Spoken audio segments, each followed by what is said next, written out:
40 hari yang bertujuan kita. Kita bersyukur kepada Tuhan kalau saat ini bab yang kita masuk ke bab yang ke-13. Bab ini adalah bab yang terakhir untuk poin yang pertama ya tentang ibadah. Jadi bab berikutnya besok kita akan masuk kepada persekutuan. Jadi kita pada saat ini kita akan belajar tentang ibadah yang menyenangkan Tuhan atau penyembahan yang menyenangkan Tuhan. Ya. Mari kita akan memulainya.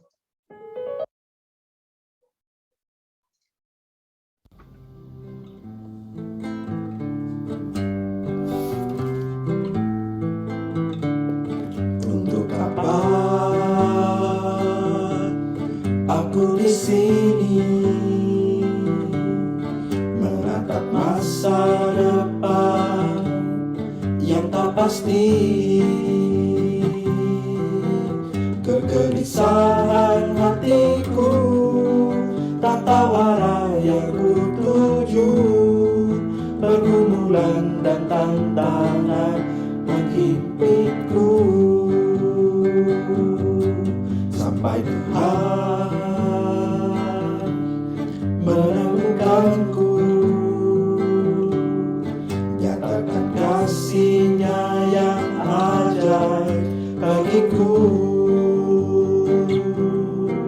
dan Dia menuntun langkahku, temukan tujuan hidupku, damai dan sukacita melingkupiku. Sekarang ku mau hidup memuliakan-Mu, menceritakan kasih anugerah-Mu bagiku. Yesus, Engkaulah Tuhanku, tujuanku, teladanku. Oh Tuhan, jadikan aku serupa-Mu. Oh Tuhan, jadikan aku serupa-Mu.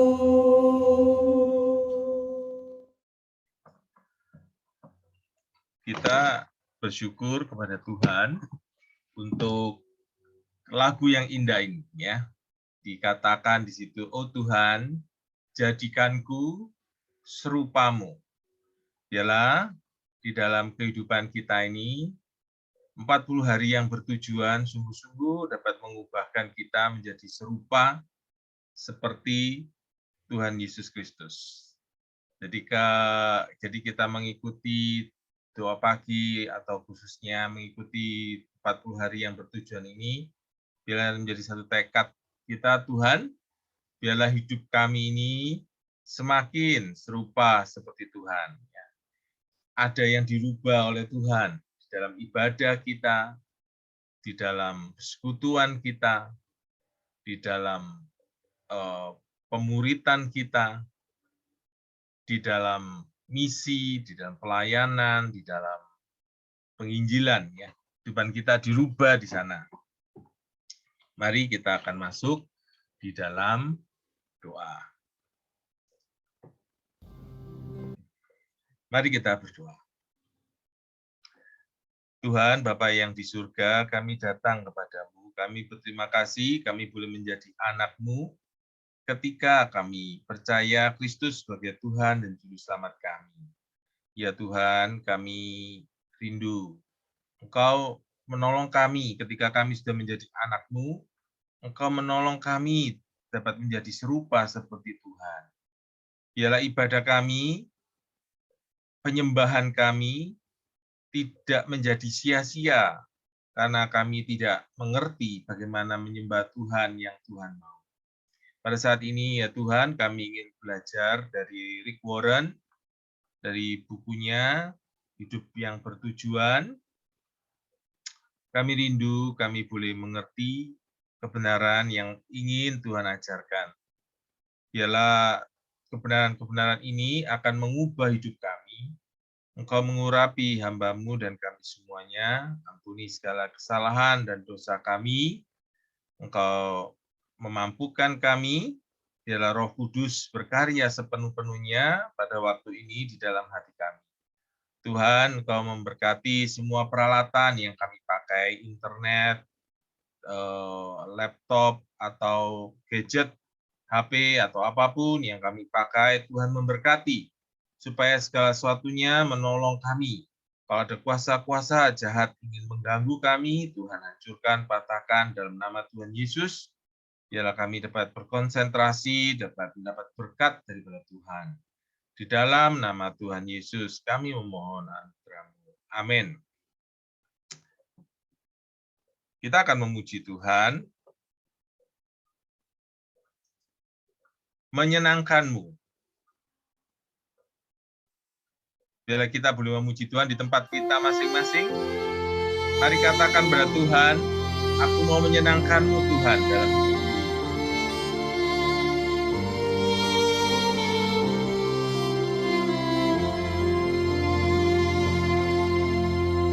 Tuhan, ku mau menyenangkan-Mu.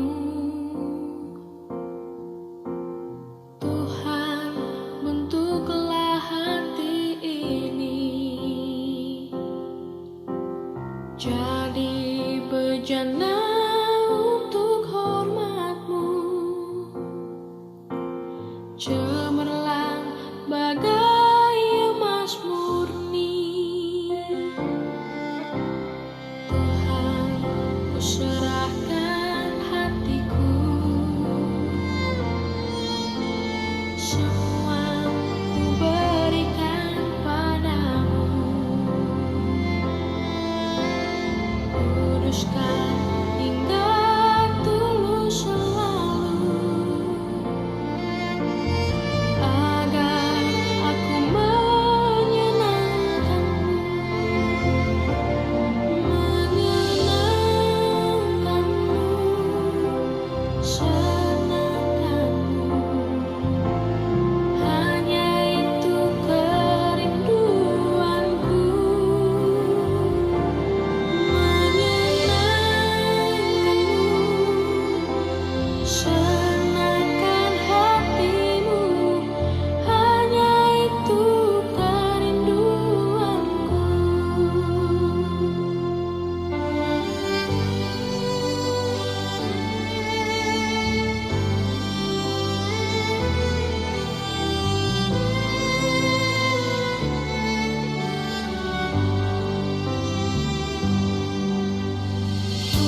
Oke, kita akan masuk ke materi hari yang ke-13, tapi sebelumnya kita akan berdoa. Sekali lagi mohon pertolongan Tuhan.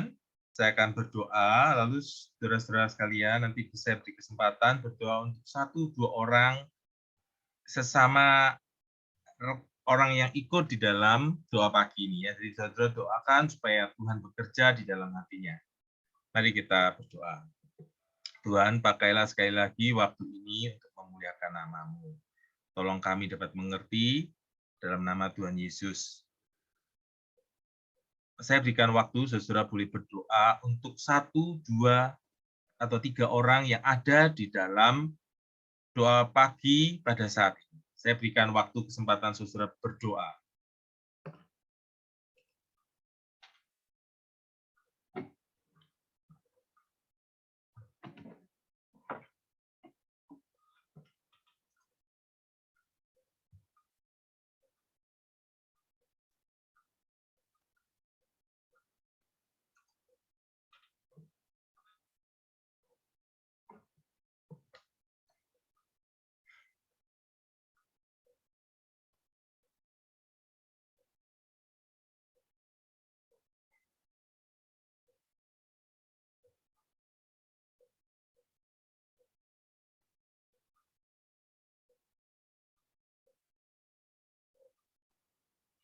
Terima kasih Tuhan, Kau sudah mendengar doa kami.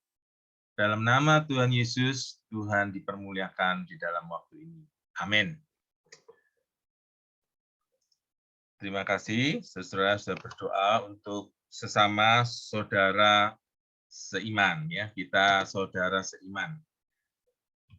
Di dalam Markus 12 ayat yang ke-30, Tuhan berkata, kasihilah Tuhan Allahmu dengan segenap hatimu, dan dengan segenap jiwamu, dan dengan segenap akal budimu, dan dengan segenap kekuatanmu. Kita bersyukur, saudara sekalian, Tuhan itu menciptakan kita ini lengkap, ya. Kita diciptakan ini secara utuh, ada fisik yang menunjukkan ada kekuatan, ada otak, rasio, logika, ya. Kita bisa berpikir, kita bisa berargumentasi, kita bisa menganalisa, dan ada jiwa, ya, hati. Hati itu tempat seluruh keberadaan pemikiran kita, ya. Jiwa itu bicara keberadaan seluruhnya di dalam hati kita, ya, keberadaan seluruhnya. Saudara sekalian, jiwa itu ada pikiran, perasaan, kehendak ada di sana. Jadi kita bersyukur Tuhan itu menciptakan kita ini dengan sangat baik sekali, ya, sangat baik, dicipta secara luar biasa, ya. Saya kemarin sempat mendengarkan bisa Angelina Sondak yang baru keluar dari penjara. Nah, waktu dia masuk di dalam ini tidak keluar ya apa namanya video saya ya. Halo saudara sekalian, video saya apa bisa kelihatan wajah saya? Tidak sorry. Kalau begitu saya akan pakai ini ya untuk bisa melihat wajah saya. Sorry banget. Ini ada gangguan teknis tapi tidak apa-apa.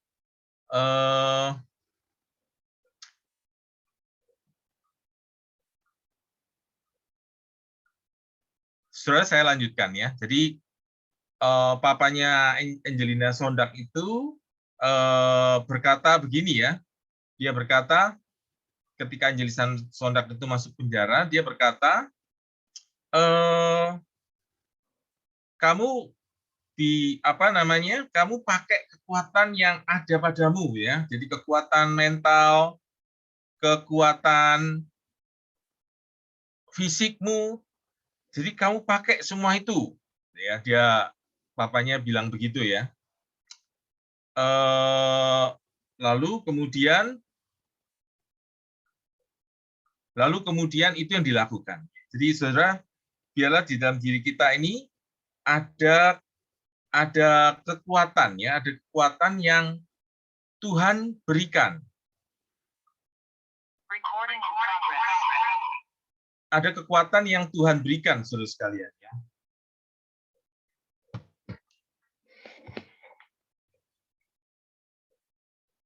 Oke. Tuhan menghendaki kita seutuhnya. Tuhan menghendaki dalam diri kita ini seluruh keberadaan kita ya. Jadi Tuhan menghendaki tidak hanya satu bagian saja, tapi Tuhan menghendaki kita ini seutuhnya ya, pikiran, hati, kekuatan, apa yang ada di dalam diri kita ini Tuhan menghendaki. Tuhan menghendaki apa yang menjadi yang kita punya, Tuhan menghendaki seluruhnya dalam diri kita ya, karena memang itulah persembahan yang sejati. Ia tidak hanya menginginkan sebagian kehidupan kita, ia menginginkan, ia meminta segenap hati kita, segenap jiwa kita, segenap akal budi kita, ya, dan segenap kekuatan kita. Ya. Bisa tentang ilustrasi pasangan, saudara sekalian.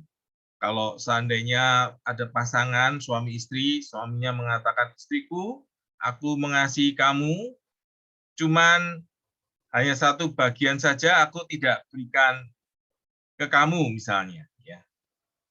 Tentu itu tidak sempurna ya. Tentu misalnya dia mengatakan ada satu bagian ini yang tersembunyi, saya tidak berikan ke kamu misalnya ya.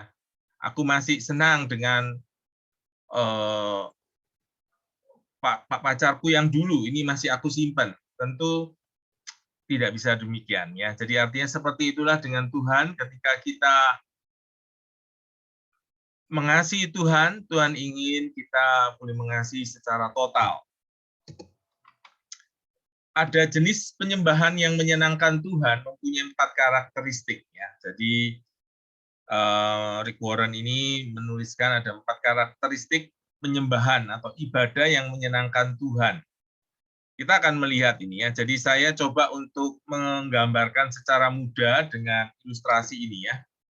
Dulu waktu masih kecil ada mainan yang namanya tulup ya. Saudara masih ingat ya? Mainan tulup ini waktu saya masih kecil ini masih ada ini, sempat ikut main ya, yang misalnya ada biji kacang hijau atau biji apa dimasukkan di dalam ini, bambu ini, lalu kemudian ditiup ya, macam-macam bentuknya. Kalau yang disasak ya Nusa Tenggara Barat ini ada senjatanya khusus ya, ini untuk berburu begitu. Nah, ini kira-kira seperti inilah ya zaman waktu masih kecil. Nah, hanya kalau dalam pembahasan saya tulup ini ya, dalam bahasa Jawanya, ini saya pakai O ya, tulup ya. Jadi penyembahan yang Tuhan mau itu adalah kita ini bisa menyembah Tuhan, bisa menyembah Tuhan dengan tulup. Tulup itu apa? T itu tepat, ya, tepat. O itu apa? Otentik, ya. Lo itu logis, ya, dengan akal budi kita, ya, dengan logika kita, dengan rasio otak kita ya. Lalu praktis P ya. Jadi tulup. Saudara bisa ingat ya. Jadi hari ini kita mau bicara apa ya? Tulup ini ya. Tepat itu maksudnya apa? Nah, kita akan bahas satu persatu ya. Saudara ingat tulup. Hari ini kalau ditanya orang tentang apa? Tulup ya. Tuhan senang jika kita menyembah dengan tepat. Menyembah dengan tepat itu apa saudara ya? Tepat. Di dalam Yohanes 4 ayat 23, tetapi saatnya akan datang dan sudah tiba sekarang, bahwa penyembah-penyembah benar akan menyembah Bapa dalam roh dan kebenaran. Sebab Bapa menghendaki penyembah-penyembah demikian. Saudara sekalian, Tuhan menghendaki kita boleh menyembah Tuhan di dalam kebenaran, ya. Sebab Bapa menghendaki kita menyembah di dalam kebenaran, ya. Maksudnya, pengertiannya, menyembah dalam kebenaran itu berarti menyembah Tuhan sebagaimana Ia ada, seperti yang disingkapkan dalam Alkitab. Ya. Jadi menyembah Tuhan seperti yang disingkapkan di dalam Alkitab. Jadi kalau orang itu menganggap oh Tuhan itu seperti ini, tapi tidak sesuai Alkitab, ya itu bukan menyembah dalam kebenaran. Itu dia melakukan penyembahan berhala, ya, kata menurut Warren, karena tidak sesuai Tuhan yang di dalam Alkitab. Dulu waktu zamannya seorang yang terkenal Billy Graham itu berkhotbah, saudara sekalian, ada rekan pengkhotbah yang hebat juga, sama seperti Billy Graham, lebih hebat dari Billy Graham waktu itu, ya. Billy Graham masih muda, masih baru mulai pelayanan. Nah, kemudian saudara sekalian, tapi karena si temannya itu ketika melihat penderitaan hidup, ya, penderitaan yang begitu berat dia lihat di dalam dunia ini, dia melihat Tuhan akhirnya secara negatif, ya. Tuhan itu Tuhan yang kejam, Tuhan yang tidak mengasihi, ya. Akhirnya dia tidak lagi melayani Tuhan, mundur, ya. Akhirnya ya kehidupannya akhirnya betul-betul jauh dari Tuhan. Kenapa? Karena dia melihat Tuhan secara tidak tepat. Nah, saudara sekalian, betapa penting saudara sekalian kita melihat Tuhan secara tepat, ya, sehingga kita menyembah Dia seperti yang Tuhan ada. Ya, Dia penuh kasih kepada kita. Kasih-Nya sudah diberikan ketika Yesus mati buat kita. Sehingga ketika kita mengalami pergumulan berat dalam kehidupan ini, ingatlah pengorbanannya di kayu salib. Dia sudah mati buat kita, itu sudah cukup untuk membuktikan bahwa Tuhan itu mencintai kita habis-habisan. Ya. Yang kita alami, ya kita kasih frame, perspektif bahwa Tuhan membentuk kita. Ya, ketika kita mengalami berbagai kesulitan, berbagai masalah, Tuhan membentuk kita. Tuhan bisa menjadikan itu untuk kebaikan kita. Kesempatan kita mengeluarkan semua potensi-potensi kita. Nah, jadi kita melihat perspektif seperti itu, ya, ketika melihat kesulitan, penderitaan. Sangat penting, ya, saudara sekalian, nanti di dalam bagian yang ketiga, ya, bagian sekarang ini kan ibadah, ya, penyembahan. Nanti di bagian ketiga itu bicara tentang pemuritan, bagaimana menjadi serupa seperti Kristus. Makanya sangat penting seumur hidup kita ini mau belajar, ya, seperti saat ini. Nah, tadi sudah T sudah, sekarang autentik, ya. Tuhan senang jika penyembahan kita itu autentik. Autentik itu apa maksudnya, ya? Autentik kalau di dalam Rick Warren bukunya itu pakai au, ya. Ini saya untuk supaya mengingatkan kita, saya pakai bahasa sehari-hari, autentik, ya. Autentik itu real, apa adanya, ya, sesuai, original, ya, original. Kita suka kalau beli barang itu selalu yang original, meskipun mahal, ya. Spare part mobil yang kita beli itu kita selalu mau yang KW1, ya, meskipun mahal tapi dia awet, umur panjang. Nah, dalam relasi dengan Tuhan, Tuhan juga senang kalau kita memberikan diri kita ini yang otentik, yang sesuai dengan kondisi diri kita. Maksudnya apa? Maksudnya, nah, Tuhan itu merancang, ya, roh kita itu dapat berkomunikasi dengan rohnya Tuhan.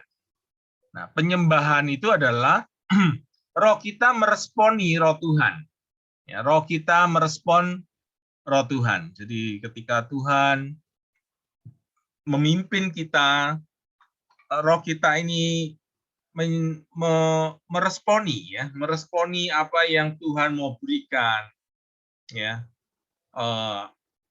sesuai dengan keberadaan kita, ya. Oke. Jadi penyembahan yang menyenangkan Tuhan, Tuhan itu senang sekali dengan penyembahan kita ketika kita ini ada emosi yang dalam kepada Tuhan. Ya, jadi Tuhan itu senang kita itu punya emosi yang sungguh-sungguh kasih, ya.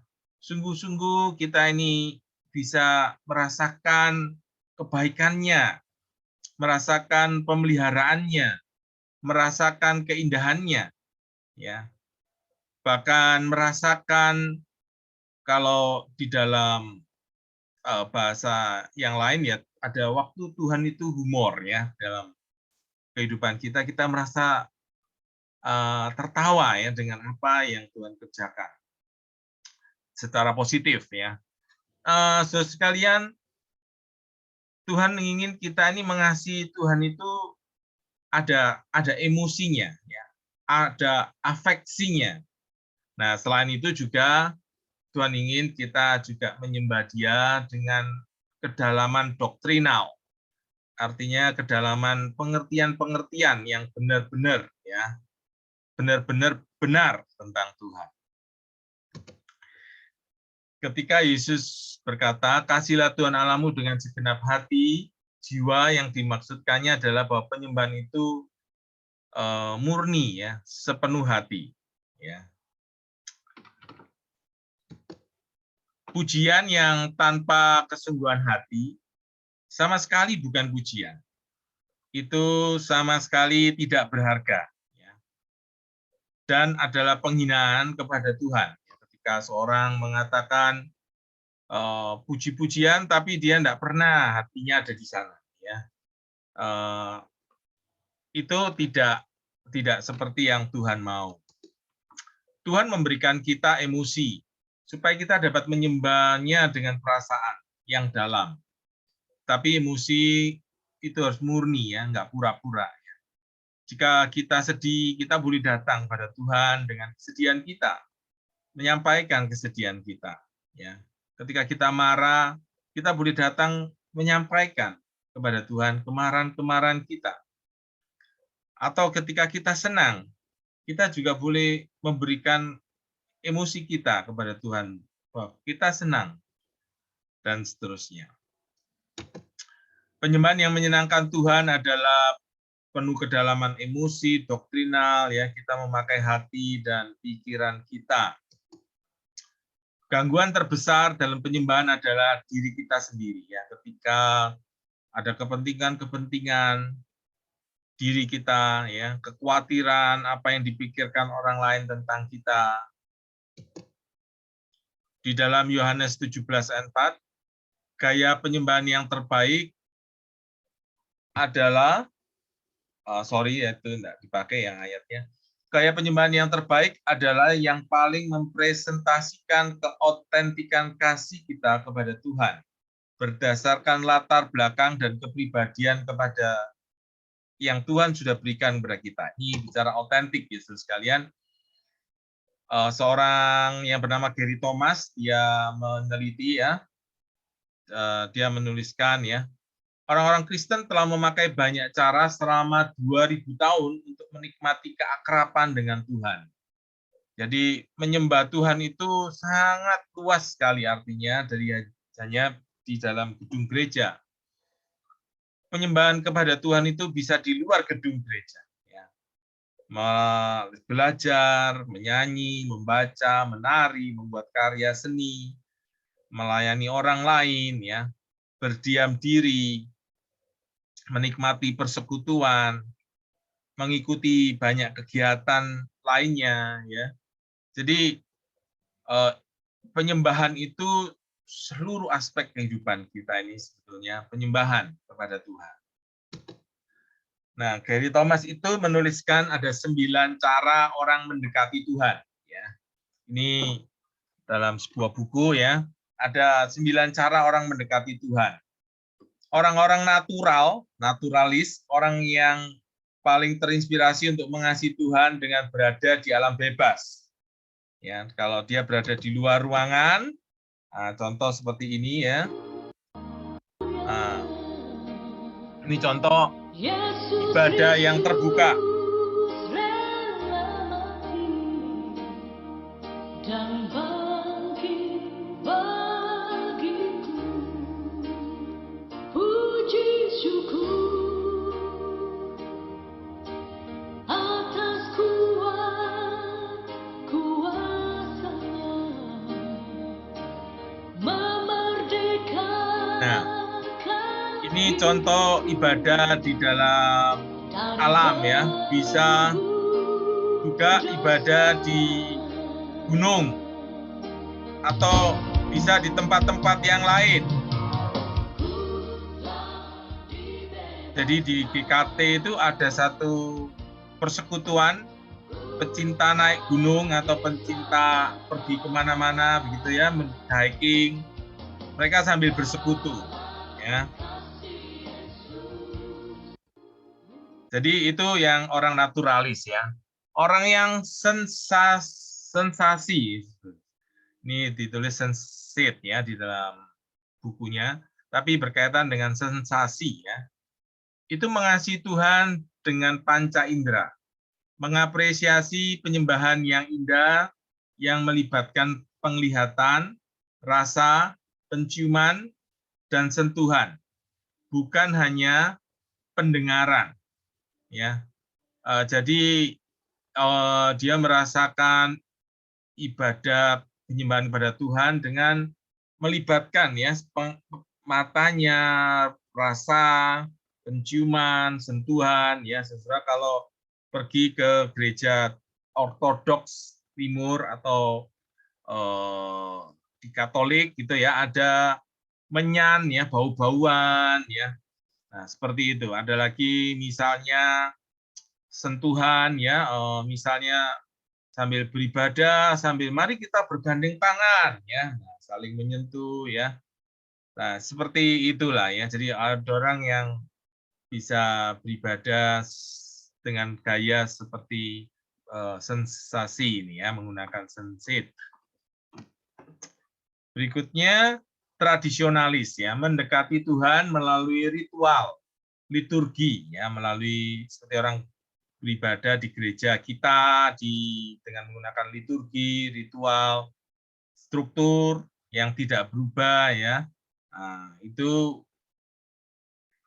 boleh. Jadi setiap orang punya sendiri-sendiri pendekatannya. Ada yang asketik. Dia memilih mengasihi Tuhan itu dalam keheningan, kesederhanaan. Jadi seperti di dalam masuk di dalam seminari-seminari ya, menyendiri, berdoa, fokusnya ibadah pada Tuhan, bisa seperti itu. Atau juga kalau secara pribadi mungkin ada dari kita yang ingin tenang, diam, ya, ambil waktu, retreat. Nah, itu contoh sekalian ya, ada gaya pribadi yang seperti itu. Ada yang aktivis. Aktivis ini aktif sekali ya, aktif mengikuti macam-macam ya kegiatan organisasi, LSM ya, ada rekan pemuda kita yang sekarang ini membantu rekan yang ada di Semeru misalnya ya sebagai tenaga volunteer. Nah, intinya adalah dia ingin membantu menjadikan dunia menjadi tempat yang lebih baik. Bahkan dia bergumul melawan ketidakadilan, mengkonfrontasi melawan kuasa-kuasa gelap. Jadi ada orang-orang yang aktif ya, dengan keaktifan ini dia mau menjadikan dunia menjadi tempat yang lebih baik. Ada yang menyembah Tuhan dengan model cara seperti ini, dia mengasihi Tuhan. Ada yang caregiver, orang yang peduli dengan orang ya, dia berusaha menyediakan kebutuhan orang lain ya. Di gereja kita ada orang-orang yang peduli sama orang-orang yang miskin, orang yang panti jompo, panti asuhan, ada orang-orang yang seperti ini ya. Ini namanya tipe caregiver. Ada yang tipe antusias, ya, melayani Tuhan melalui perayaan-perayaan ya, ibadah yang ramai, yang semangat ya. Jadi orang bisa seperti ini. Ada yang kontemplatif, mengasihi Tuhan dengan perenungan-perenungan, ya, kontemplasi, seperti Lectio Divina yang dilakukan orang, itu juga bentuk kontemplasi. Lalu ada yang intelektual, mengasihi Tuhan melalui belajar dengan pikiran mereka. Ya. Nah, Tuhan senang bila penyembahan kita dilakukan dengan segenap akal budi. Yesus memerintahkan kita untuk mengasihi Tuhan dengan akal budi kita. Dalam 1 Yohanes, Paulus mau memakai satu bab untuk berbicara tentang hal ini dalam 1 Korintus 14 dan menyimpulkan segala sesuatu harus berjalan dengan sopan dan teratur. Jadi di bagian ini adalah bicara yang tentang logis, gitu ya. Bicara tentang logis. Kita mengasihi Tuhan, menyembah Tuhan dengan menggunakan logika kita, ya. Logika dengan rasio kita, ya. Nah, Tuhan itu menyukai berbagai kurban penyembahan, ya. Tuhan menyukai berbagai korban penyembahan. Ini bicara tentang praktisnya, ya, yang praktis sekarang. Yang praktis adalah kita melakukan ucapan syukur, pujian, kerendahan hati, pertobatan, persembahan, uang, doa, melayani orang, dan berbagi dengan yang membutuhkan. Nah, penyembahan yang sejati itu mahal harganya, karena Kristus pun juga telah mengorbankan nyawanya secara mahal untuk kita, ya. Darahnya sangat mahal sehingga kita ditebus dengan sangat mahal, kita dipandang sangat berharga di matanya. Satu hal yang harus kita bayarkan dalam penyembahan adalah tidak mementingkan diri kita, karena kita tidak bisa meninggikan Tuhan dan meninggikan diri secara bersama-sama. Nah, saudara sekalian, pokok renungan adalah Tuhan menginginkan diriku seutuhnya. Ayat hafalannya dalam Markus 12 ayat 30. Mari mengasihi Tuhan Allah dengan segenap hati, dengan segenap jiwa, dan dengan segenap akal budi, dan dengan segenap kekuatanmu. Itu kalau boleh dikatakan parfum, ya, sikap mengasihi Tuhan ini, maka dalam diri kita ini akan mengeluarkan bau yang wangi, saudara sekalian, bau yang harum, karena ada sikap hati yang mengasihi Tuhan. Itu bisa orang lain rasakan, ya. Orang lain bisa menciumnya, membauinya, dan melihatnya. Apakah kita mau sungguh-sungguh mengasihi Tuhan dengan segenap hati, jiwa, kekuatan, dan akal budi kita? Pertanyaan yang bisa direnungkan, apakah penyembahan kita sekarang ini menyenangkan Tuhan? Apa yang akan kita lakukan? Mari kita akan berdoa pribadi. Saya berikan waktu doa pribadi dan kita boleh berdiam diri pada saat ini. Silakan saudara naikkan doa pribadi.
Mari kita masuk ke dalam doa syafaat. Bapa di dalam surga, kami datang kepada Tuhan pada saat ini. Kami berdoa ya Tuhan untuk dunia yang sedang ada dalam pergumulan-pergumulannya, ada peperangan di Rusia dan Ukraina. Tuhan tolonglah untuk peperangan yang ada antara Rusia dan Ukraina ini, supaya boleh cepat dapat selesai. Tuhan menolong supaya ada kesepakatan-kesepakatan yang dapat dicapai, dan perang boleh cepat usai, dan para korban peperangan ini boleh mendapat pertolongan. Mereka mendapatkan rumah-rumah baru, mendapatkan pertolongan dari Tuhan. Mereka yang mengalami segala pergumulan ini, Tuhan campur tangan menolong mereka. Dan berdoa juga untuk kondisi yang dunia yang bertambah sulit dengan kenaikan harga-harga, Tuhan juga campur tangan supaya Tuhan boleh memberi hikmat buat pimpinan-pimpinan negara dapat melakukan hal-hal yang dapat memberikan solusi yang terbaik.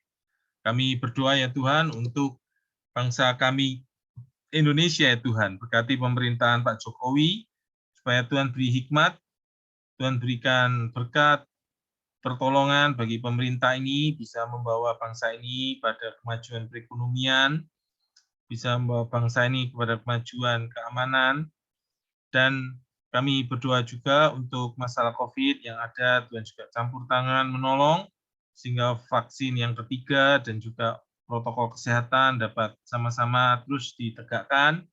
Tuhan memberkati, menjauhkan dari segala sakit penyakit ini. Tuhan tolong bangsa ini.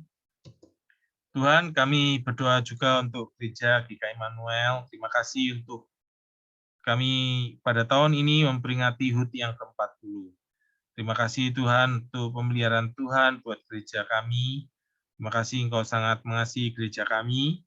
Engkau yang akan menolong Tuhan memajukan gereja ini dengan anugerah-Mu, supaya gereja ini terus menjadi gereja yang menyinarkan kasih-Mu, menyinarkan kebenaran-Mu, sehingga makin banyak jiwa boleh datang kepada Tuhan di dalam gereja ini, dan gereja ini boleh menjadi gereja yang bermisi, yang akan mengutus orang-orang boleh menjadi misioneri, menjadi utusan-utusan Injil, dan di dalam gereja ini akan ada banyak pemuda remaja yang boleh menyerahkan dirinya sebagai hamba-hamba Tuhan, dan boleh dipakai Tuhan menjadi alat di tangan Tuhan.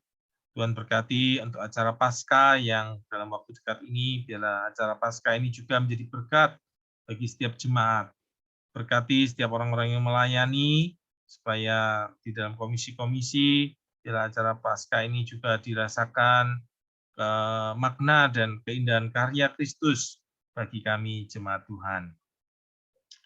Ya Tuhan, kami berdoa untuk jemaat yang saat ini bergumul, ya Tuhan, yang sakit, yang bergumul dan pergumulan-pergumulan. Kami berdoa ya Tuhan untuk saudara kami Denis yang ditinggalkan mamanya.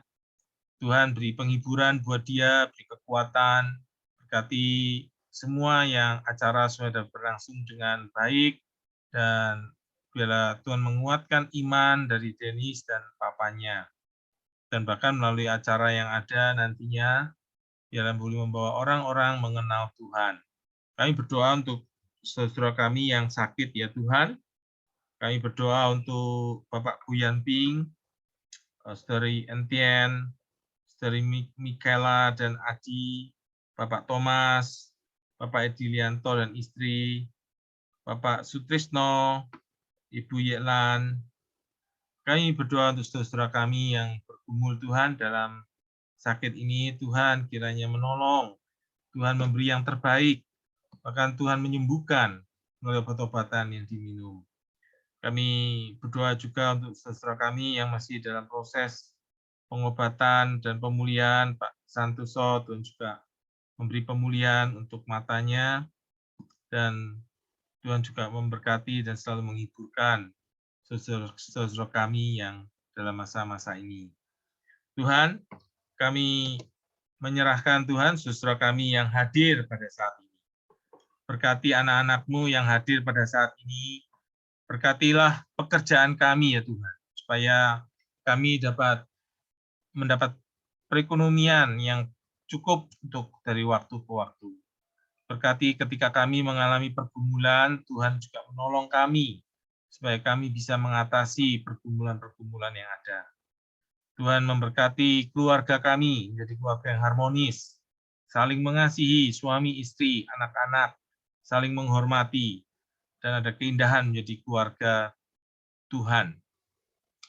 Kami berdoa untuk pergumulan-pergumulan yang kami sulit sampaikan kepada orang lain, untuk anak-anak di tempat ini, Tuhan juga menolong supaya kami bisa keluar sebagai pemenang. Biarlah Roh-Mu yang kudus selalu memampukan kami. Dalam nama Tuhan Yesus, kami sudah berdoa. Kita akan tutup saudara kalian dengan doa Bapa kami secara bersama-sama. Mari kita berdoa Bapa kami. Bapa kami yang ada di dalam surga, dikuduskanlah nama-Mu, datanglah kerajaan-Mu, jadilah kehendak-Mu di bumi seperti di surga. Berikanlah kami pada hari ini makanan kami yang secukupnya. Ampuni kami akan kesalahan kami, seperti kami juga mengampuni orang bersalah pada kami. Jangan membawa kami ke dalam pencobaan, tapi lepaskan kami daripada yang jahat. Karena Engkau-lah punya kerajaan dan kuasa dan kemuliaan sampai selama-lamanya. Amin. Doa pagi selesai. Minta maaf untuk videonya tidak bisa menyala dari laptop saya. Tuhan memberkati kita semuanya.